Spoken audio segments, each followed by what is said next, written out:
bem-vindo aqui, a paz do Senhor Jesus, Deus te abençoe.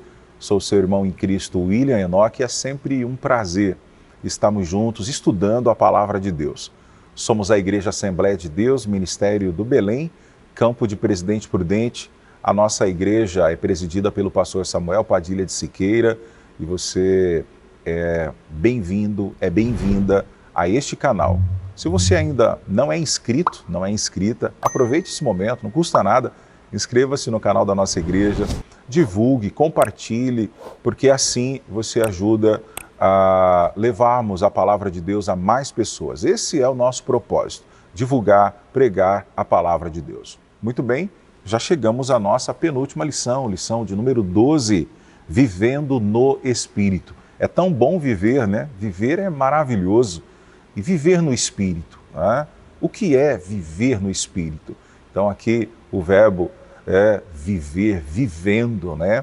A ação de viver sempre no Espírito. O texto de ouro, o texto áureo da lição de hoje, Gálatas, capítulo 5, versículo 22. Mas o fruto do Espírito é amor, gozo, paz, longanimidade, benignidade, bondade, fé, mansidão, temperança. Todo salvo em Cristo necessita de avivamento espiritual, vida cheia do Espírito.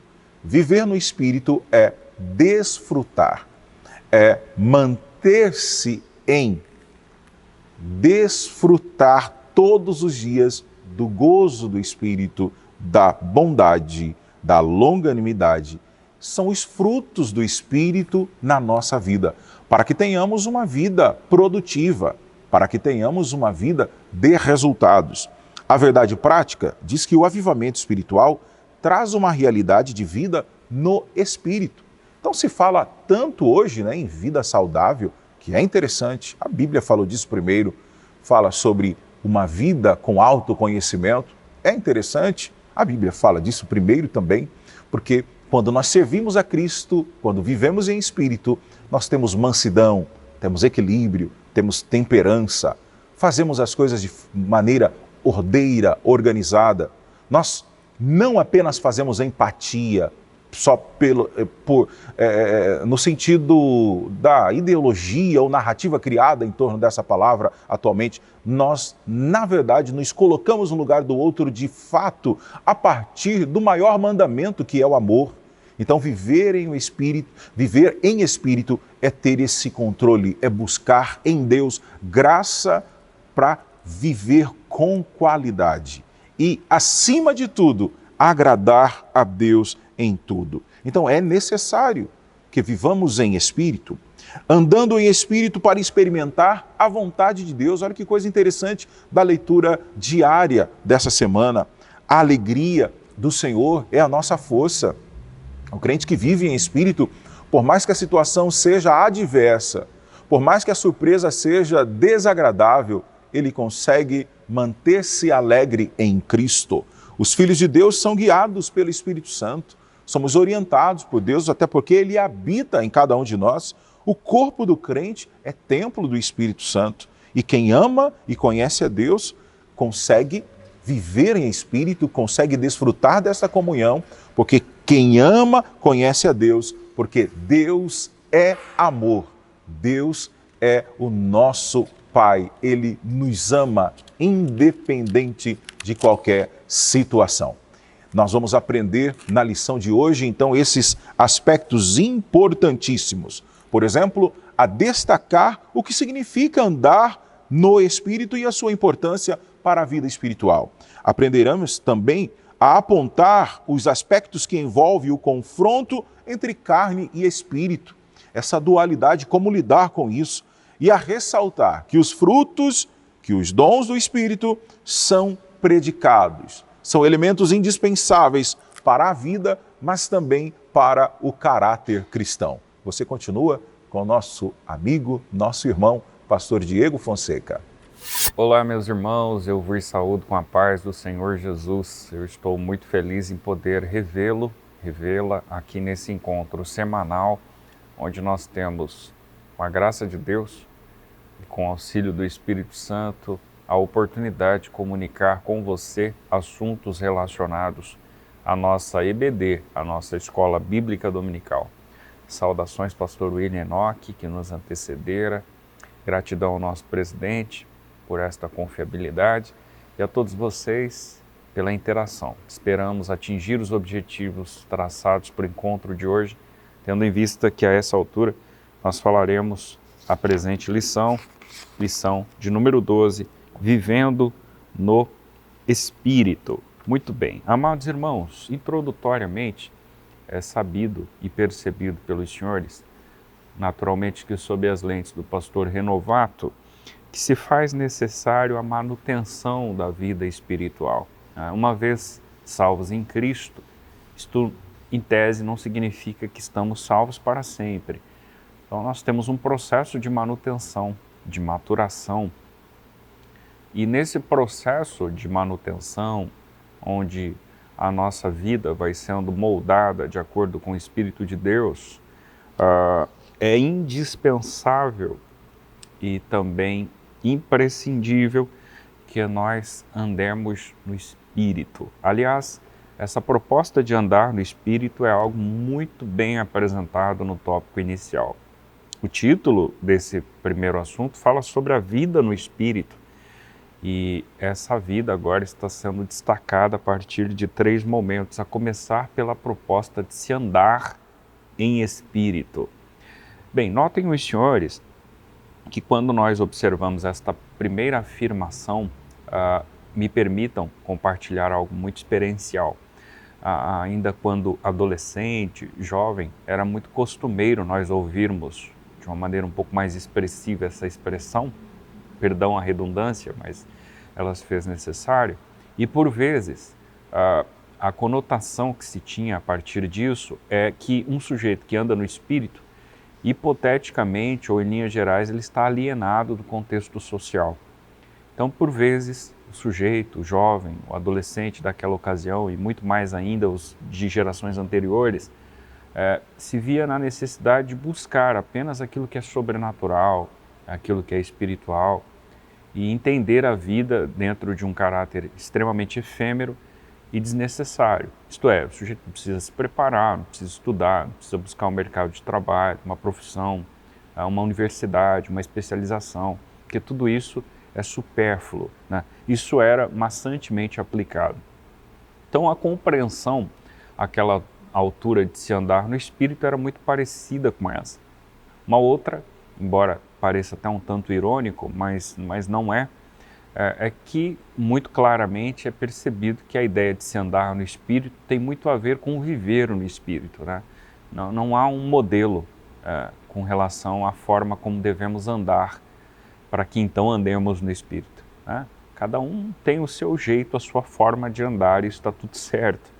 Agora, uma vez em Cristo, meu modo de andar, literalmente falando, pode não ser alterado, mas o meu modo de viver, que é a conotação que o andar aqui nos proporciona, ele indubitavelmente será mudado. Portanto, a grande ideia a ser apresentada nesse ponto inicial, em se tratando de andar no Espírito, é justamente essa, é o viver no Espírito. Proposta que vai ser muito mais bem explicitada no tópico de número 3, quando falaremos mais especificamente sobre o papel preponderante exercido pelo fruto do Espírito. Mas veja só, no item 2, o autor agora problematiza essa ideia. Ele vai dizer por que andar em Espírito, né? Qual a razão, qual a necessidade de se andar no Espírito? É óbvio que existem diversos textos que podem subsidiar esta fundamentação, mas para ser um tanto mais enxuto e direto na exposição, Romanos capítulo 8, versículo 1 é uma exposição de Paulo bem doutrinária, né? Aliás, a carta de Paulo aos Romanos tem esse viés das outras demais cartas que ele escrevera. Essa é aquela que tem essa maior finalidade. Mas notem os senhores que, incrivelmente, o capítulo 8, versículo 1, a despeito de iniciar uma nova, um novo diálogo, um novo capítulo, embora essa proposta de capítulos, versículos, tenham sido organizadas tempos posteriores, não necessariamente pelo apóstolo, mas percebam os senhores que esse primeiro verso ele já inicia de uma maneira conclusiva, né? Nos textos mais tradicionais, em leituras mais clássicas, em bíblias mais conhecidas nos ambientes pentecostais, como a ARA, Almeida Revista Atualizada, ou principalmente a RC, Almeida Revista Corrigida, você vai encontrar a expressão portanto, né? E isso é a ideia conclusiva, ou seja, Paulo está dizendo que a partir daquilo que está sendo visto no capítulo anterior, nenhuma condenação haverá. Na realidade, nenhuma condenação há para os que estão em Cristo Jesus e que não andam, né, tem essa notinha de rodapé, né, segundo a carne, mas que andam segundo o Espírito. Então, o andar no Espírito, outra vez, está sendo deflagrado aqui dentro daquela conotação de se viver no Espírito. E andar no Espírito, portanto, se faz necessário justamente porque a essa altura, uma vez andando no Espírito, eu deixarei de cumprir os desejos carnais. Tendo em vista que Paulo faz isso em outras cartas, aos Gálatas, por exemplo, né? Mas aqui aos Romanos, você nota que uma vez feito isso, o sujeito deixa de andar na carne. Ele não tem como andar por dois caminhos, ele precisa fazer uma opção, ele precisa fazer uma escolha. E uma vez andando no Espírito, ele rejeita a alternativa da carne.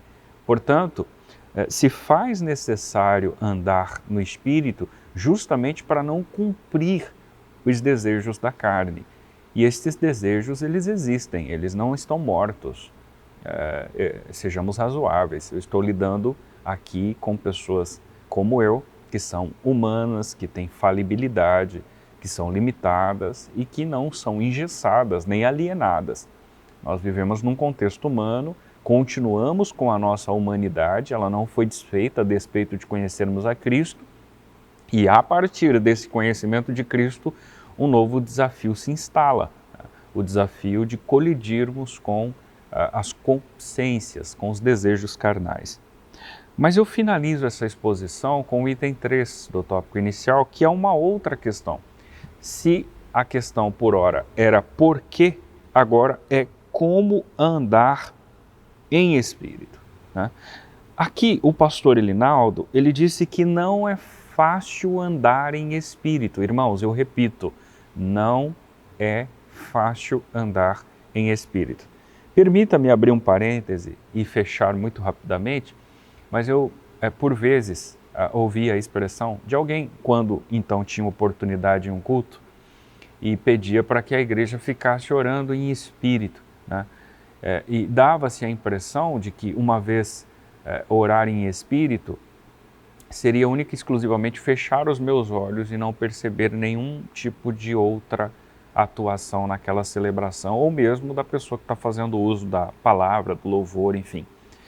Se eu levar essa conotação para a vida, dá-se a impressão que andar no Espírito é como se eu vivesse numa outra dimensão, né? E aí como que eu vou para o trânsito, como que eu vou para o trabalho, como que eu vou para a vida social, como que eu me relaciono, como que eu socializo, enfim, isso são situações inusitadas, se caso a compreensão de se andar no Espírito fosse essa.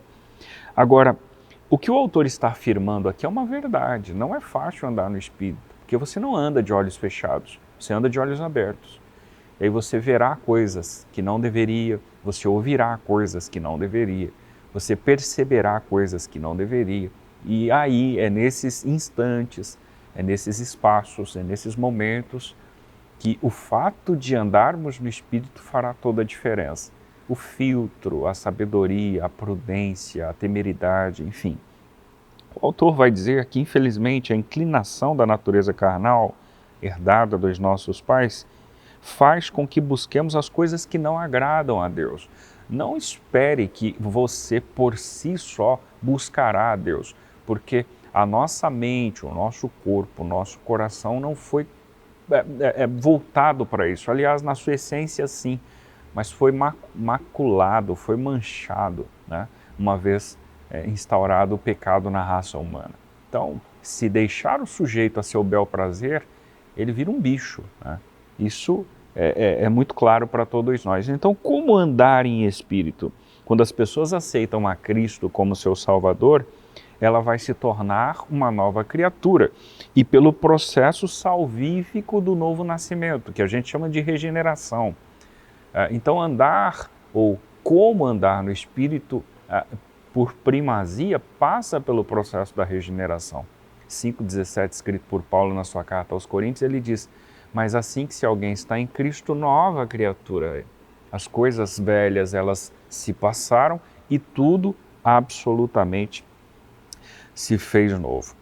Para o crente andar no Espírito ou em Espírito, é preciso ter o Espírito Santo dentro dele. Olha outra afirmação: ser guiado por ele, ser cheio dele, né? Por vezes, nós vemos a expressão, até paulina, onde nós temos o Espírito com e o Espírito em, né? Isso são ideias um tanto distintas, né? Nós temos expressões paulinas do Espírito com você e o Espírito em você. São sugestões e lampejos espalhados por suas cartas. Há distinção com relação a isso? Há distinção. Porque o com dá a ideia de companhia, de parceria, né? De convívio, de relacionamento, de comunhão, né? Então, quando eu tenho o Espírito comigo, a impressão que se dá, ou a conotação que se dá, é que eu tenho um companheiro ao meu lado. Eu tenho alguém que me ajuda, que me auxilia, que me direciona, que intercede por mim com gemidos inexprimíveis, enfim. Mas a Bíblia também dialoga do Espírito em mim, não só comigo, mas em mim, assim como em você. E aí eu não tenho só, portanto, uma ideia de companhia, de parceria, mas eu tenho uma ideia de habitação, de alguém que reside, que mora dentro de mim. Aliás, eu sou templo, o Senhor e a Senhora também, do Espírito Santo de Deus. Portanto, essa afirmação ela é extremamente relevante, né? O andar em espírito exige-se que se tenha o Espírito dentro de si, sobretudo ser guiado por ele e, além do mais, ser cheio dele. É o que nós precisamos para poder andar em espírito. Ok, meus irmãos, vamos prosseguir agora no tópico 2, o confronto entre a carne e o espírito. Confrontar é esse embate, essa briga, esse bater de frente. Em termos espirituais, é a nossa maior luta, porque o crente salvo, ele enfrenta. Então, nós enfrentamos as tentações, porque a natureza carnal que herdamos de Adão, ela é alimentada pela concupiscência da carne, o apetite desordenado da carne. Ela se inclina para as estruturas pecaminosas, para a tendência do pecado. E aí, tudo isso criado pelo adversário das nossas almas com um objetivo. O propósito é afastar os seres humanos para longe de Deus, é romper com o propósito. A recomendação do Senhor é: não ameis o mundo, mas também não amem o que no mundo há, o que o mundo oferece. Agora, olha como complica e como é sério. Aquele que ama o mundo, o amor do Pai não está nele, porque tudo o que há no mundo, a concupiscência da carne, a concupiscência dos olhos, a soberba da vida, isso não é do Pai, mas é do mundo. Então, o conselho é: ame a Cristo, se sujeite a Cristo. Infelizmente, muitas pessoas não querem saber de Deus. As pessoas querem Deus somente para o momento da adversidade, querem Deus para socorrê-las de uma situação adversa. Elas são seduzidas, são afastadas para longe de Deus por vários instrumentos. Vamos pensar, por causa das falsas religiões, isso afasta muita gente. O próprio humanismo, eu não preciso de Deus, eu sou o senhor das minhas escolhas. O materialismo, se eu tiver dinheiro, se eu tiver posse, o meu dinheiro é o meu senhor, com o dinheiro eu compro o que eu quero. É o que pensam essas pessoas. Esse resultado, o resultado alcançado pelas pessoas que praticam essas situações, que assim vivem, são pessoas que se esquecem de Deus e procuram agradar o diabo e a própria natureza carnal. Então eu vou lembrá-los que não existem dois caminhos. Ou servimos a Deus ou servimos ao diabo. Então, a natureza pecaminosa, a natureza carnal, corrompida pelo pecado, ela deve ser mortificada todos os dias. Então lembre que não por acaso o apóstolo Paulo admoestou a respeito dessa luta entre a carne e o espírito. Precisamos guerrear todo instante, todos os dias. As obras da carne, ela, nos termos bíblicos, vem do grego sarx, que é carne, a natureza decaída do homem, é a inclinação à prática do que não agrada a Deus. Assim, as obras da carne, segundo a Epístola aos Gálatas, são as práticas, são as atitudes, são os pensamentos contrários à santidade exigida por Deus para aqueles que são fiéis à sua palavra. Tudo aquilo que vai em desacordo, que contraria a palavra de Deus, é então esse risco de incorrermos a tendência pecaminosa. Identificadas pelo menos 15 tipos, sem fechar essa lista, o autor bíblico acrescenta, e coisas semelhantes a essas. Então a Bíblia fala sobre as práticas sexuais ilícitas. A Bíblia recomenda sobre as práticas religiosas, que elas não fazem uma inferência ao genuíno evangelho, o mau relacionamento humano, os vícios, os maus hábitos. Paulo encerra essa parte da carta dizendo que os que cometem tais coisas não herdarão o reino de Deus. Ocorre que muitos de nós olhamos para todas aquelas recomendações e alguém pode pensar, eu não pratico a feitiçaria, eu não pratico a idolatria, eu não me dou à glutonaria, eu não me dou às bebedices, eu não me dou a essas situações perniciosas. Mas Paulo escreve aos Gálatas, muito cuidado com as coisas semelhantes. Vivemos em um tempo onde o relativismo moral, toda essa questão relativista, ela vem tomando proporção. Então, tenha muita cautela, tenha muito cuidado, zele daquilo que Deus te deu. Guarde o que tens, para que ninguém tome a nossa coroa. Que Deus te abençoe em nome de Jesus. Meus irmãos, estamos de volta para apresentar o último tópico da abordagem de hoje, que falará sobre o avivamento pelo fruto do Espírito. Essa lição, assim como as outras, são lições muito ricas, que têm trabalhado dentro de um nicho específico, que é a concepção de avivamento, e a lição presente de número 12 fala sobre a perspectiva de alguém que vive no Espírito. O tópico de número 3 apresenta agora especificamente o conceito de fruto do Espírito, né? Dons e frutos são características essenciais para a vida e o caráter cristão. Bem, com relação aos dons, em algum outro momento nós já dialogamos a respeito disso. A perspectiva que vai na contramão do cessacionismo, a ideia de que hoje nós ainda cremos na evidência, na execução, na manifestação dos dons espirituais, enfim. Isto, por hora, já tem sido apresentado aos irmãos. Agora, a concepção do fruto, ela coincide, ou, a meu ver, modéstia à parte, está para além dos dons. Porque, em tese, o dom não tem esse caráter salvífico, né? Ele tem a sua importância e relevância no serviço do reino. Agora, o fruto é determinante para isso. Aliás, o próprio autor vai dizer, o apóstolo Paulo, a saber, no capítulo 5, no final do verso 23, depois de elencar toda a gama do fruto do Espírito, ele vai dizer que contra essas coisas não existe lei. Aliás, isso é tema do item 3 do tópico 3. Então, percebam, senhores, o quanto isso é maiúsculo, o quanto isso é decisivo, o quanto isso é relevante, importante para a minha vida espiritual. O uso dos dons, ele afirma, sem a prática do fruto, pode ser apenas uma demonstração de egoísmo ou mesmo de exibicionismo. Isso, em vias de fato, é um fato. Podemos usar o exemplo de uma fruta, como uma laranja, que tem vários gomos, mas é um só fruto. Essa é a concepção do fruto do Espírito. Diego, por que da singularidade, se são 9? Né? Por que que nós temos 9 menções, mas a Bíblia chama de fruto do Espírito? É porque nós só temos um fruto, né? Mas ele tem como uma polcã 9 gomos, né? Você tem eles elencados aí no item 2. Amor, gozo, paz, longanimidade, benignidade, bondade, fé, mansidão e temperança. Estes 9 itens, 9 gomos, 9 aspectos estão inseridos na ideia maior que é obter o fruto do Espírito.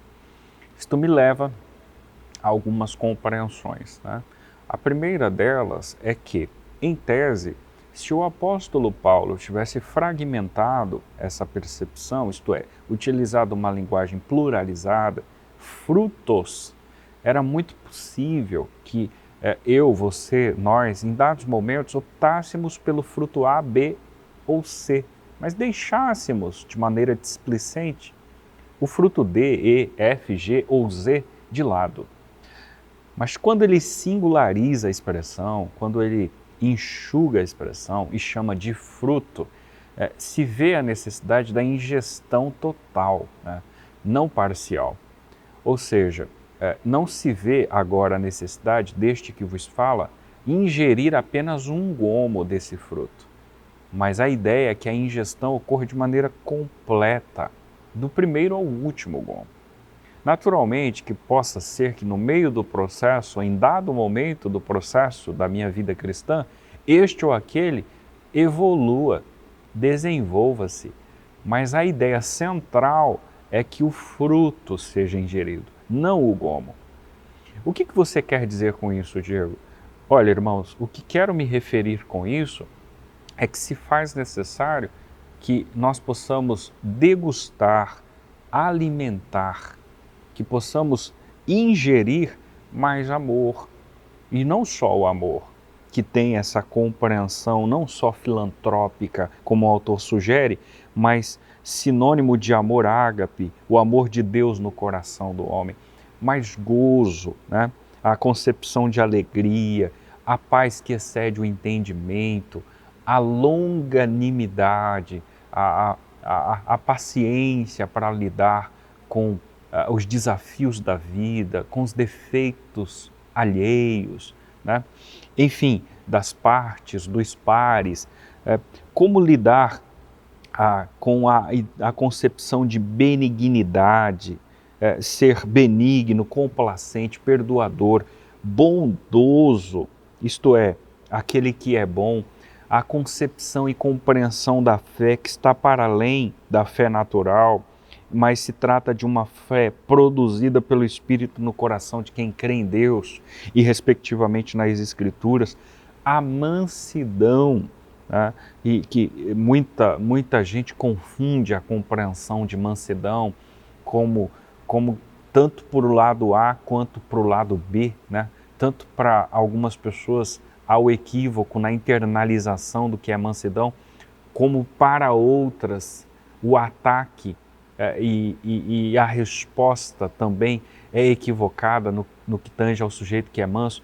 Enfim, mansidão, irmãos, não significa que o sujeito a essa altura ele não tenha autonomia, ele não tenha voz própria, ele não tenha direito de resposta, ele não tenha posicionamento, ele não retruque alguma situação. Não é isso que quer dizer alguém que não seja ou faça uso do fruto, ou do gomo, ou do item, ou do aspecto da mansidão. Pelo contrário, a compreensão estabelecida aqui é sinônimo de brandura, de gênio afável, sossegado, dócil. Ou seja, não tem uma fala áspera, não é tóxico, não é ofensivo, não é agressivo, não é arrogante, não é ignorante, é manso, ok? Enfim, em tese, em dados momentos em que mesmo esse sujeito que tem a característica se peça uma atitude um tanto mais dura, isso não vai, de alguma forma, dissolver ou desconstruir a sua mansidão. Pelo contrário, ele fez uso da sua autoridade, ele fez uso do seu papel. Se faz necessário tomar decisões familiares, decisões empregatícias, profissionais, espirituais. E em algum momento o sujeito precisa ser mais ríspido, mas ele o faz com mansidão. Ele não é ofensivo, mas não por isso ele deixa de exercer o seu papel. Então, há brandura na fala. O sujeito é dócil, né? A sua fala, como disse, ela não agride, ela não ofende, né? Mas ela é sociável, ela é entendível, né? Isso são compreensões dadas ao sujeito que é manso e, sobretudo, aquele que ou que exibe a característica da temperança, que é o autocontrole, que é o domínio, que é o aspecto elevadíssimo do relacionamento com os outros, né? É o tempero. E todos nós somos submetidos a situações em que percamos o nosso domínio, em que percamos o nosso equilíbrio, em que haja e se manifeste um desequilíbrio emocional. Todos nós somos e seremos submetidos a isso. Mas é por isso que se faz necessário, todos os dias, me permita a ilustração no seu café da manhã, você ingerir o fruto do Espírito. E ingeri-lo dentro de um aspecto de completude, desde o amor à temperança, pedir a graça de Deus, para que a essas alturas, para que esses momentos mais críticos, mais densos, mais difíceis, mais espinhosos, o Senhor nos agracie com a temperança, com o domínio, para que a gente consiga glorificar o seu nome, exaltar o seu nome. E quando essas situações não acontecerem como deveria, por favor, entenda a sua humanidade, entenda a sua limitação, entenda a sua imperfeição. O Espírito Santo está trabalhando na gente, então ele vai melhorando. É tão engraçado que ele tanto trabalha e melhora que muito rapidamente, depois da gente passar do ponto, refletimos, analisamos, voltamos atrás, damos marcha ré, recalculamos, né? Enfim, a gente tenta consertar aquilo que não deu muito certo. Por fim, a afirmação que eu disse inicialmente como uma espécie de spoiler, contra o fruto não há lei. Essa afirmação é uma afirmação inserida aí entre os versos 23 a 25 da carta de Paulo aos Gálatas. Os que são de Cristo crucificaram a carne com as suas paixões. Se vivemos nele, andamos nele, que Deus nos ajude a cultivá-lo, cultivar o fruto em nossas vidas. Isso é viver na plenitude, tendo uma vida verdadeiramente avivada. Gente, isso é muito sério. Isso é muito sério. Se a minha compreensão de avivamento ela se limita a alguma situação paliativa, momentânea, dada em um culto, exibida através de uma glorificação, numa tonificação tanto mais audível, em qualquer outro tipo de reação, enfim, de método, de modos visíveis diante de um auditório e lido como avivamento, se ele não for cercado por esse princípio, por estes aspectos inseridos no fruto, eu posso garantir aos senhores que nós não somos pessoas avivadas. Agora, por mais que talvez você não seja percebido como um sujeito avivado dentro de uma celebração de cunho pentecostal, talvez criem títulos até um tanto ofensivos a seu respeito por não fazer isso ou aquilo, criticam por esse comportamento ou aquele, mas se a sua vida coincide, se aproxima, ela revela essas características, tem a compreensão absoluta de que o Senhor é um sujeito avivado. Amém, queridos? Muito bem, meus irmãos, chegamos à conclusão da lição de hoje. Crentes avivados, eles são beneficiados com grandes bênçãos da parte de Deus, porque eles andam em espírito como você aprendeu. Eles não andam conforme o apetite desordenado da carne. Ele não anda vinculado à proposta que o mundo oferece. Ele vive por fé, ele entende que estamos aqui de passagem. Ele sabe que sem oração nós não vamos a lugar nenhum. Ele sabe que devemos perdoar 70 vezes 7. Ele sabe que é melhor obedecer do que sacrificar. Ele entende que eu tenho que amar a Deus, mas que eu tenho que amar também o meu irmão. E, de repente, o mais difícil, humanamente falando, eu tenho que amar os meus inimigos. Quem é que nos ajuda nisso? O Espírito de Deus. Isso é viver em Espírito. Além dos dons espirituais, eles têm o fruto do Espírito. Então, nosso desejo é que você continue desfrutando do amor, do gozo no teu coração, da paz de Cristo, da longanimidade, da benignidade, da bondade, da fé, da mansidão e da temperança. Eu ouvi uma mensagem uma vez que me marcou e o pastor que ensinou sobre os frutos do Espírito, ele disse, tudo isso está centrado no amor. Por exemplo, o gozo é o amor rindo, a paz é o amor descansando, a longanimidade é o amor esperando, a benignidade é o amor produzindo bondade. A bondade aqui é o amor agindo de forma intensa.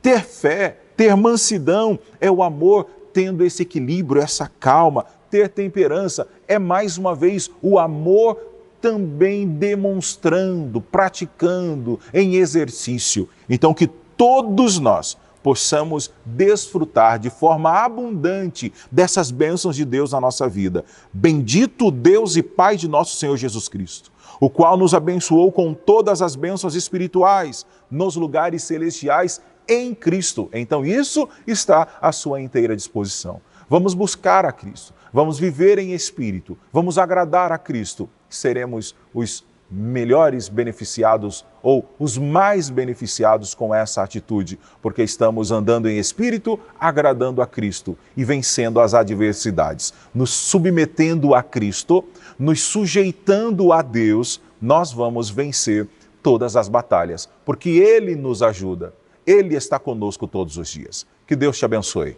Oremos, querido Deus e Pai, te louvamos pela Tua palavra, te louvamos por cada irmão, por cada irmã que está conosco neste canal, neste espaço.